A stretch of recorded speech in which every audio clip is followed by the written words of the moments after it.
On the 26th of March, 2026, the Los Angeles Lakers closed out a 6-game road stretch against the Indiana Pacers in Indianapolis, finishing the trip with a 137-130 victory and a statistical footnote that has not been recorded in the NBA in nearly 4 decades.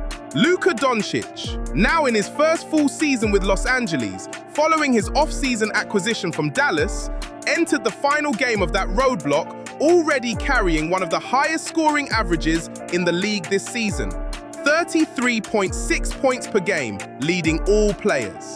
The 6-game road sequence began with the Lakers sitting comfortably inside the Western Conference top 4. What followed over those consecutive away fixtures is the subject of this report. In Indianapolis, Dončić recorded 21 points in the opening quarter alone, operating at 8 for 12 from the field with 3 made 3-pointers.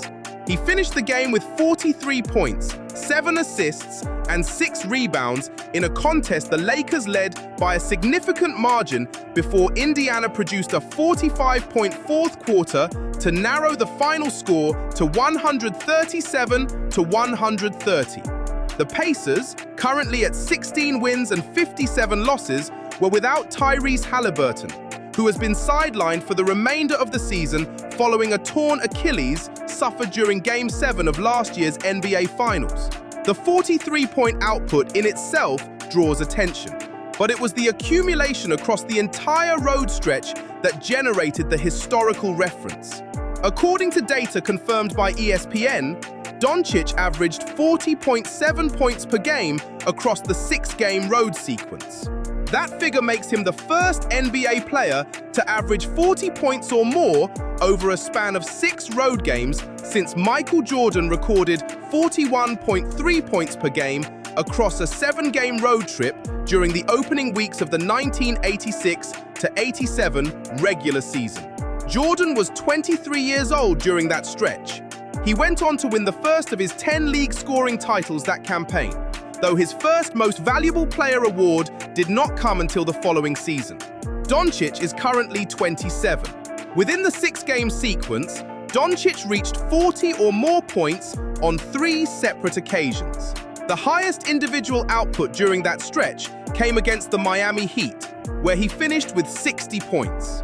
Across the full 2025-26 season, he has now recorded 14 games with 40 or more points.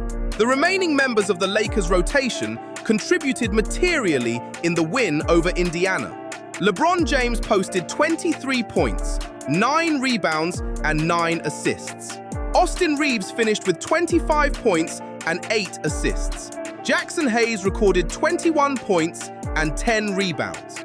All 4 Lakers starters finished with at least 21 points, a distributional output that contextualizes the degree to which the team's offensive capacity extends beyond Dončić alone. A secondary point of interest from the broadcast: Indiana Fever guard Caitlin Clark, present at Gainbridge Fieldhouse, was captured by cameras photographing the action courtside during a stoppage in play in which James was in discussion with the officiating crew. The Lakers closed the 6-game road trip with 5 wins from 6 fixtures and have now recorded 13 victories in their last 15 games across all venues. Their current record stands at 47 wins and 26 losses. In the context of the ongoing MVP discussion, Dončić's continued scoring output adds statistical weight to his candidacy. However, it is worth noting that the award race, as of this reporting, remains open.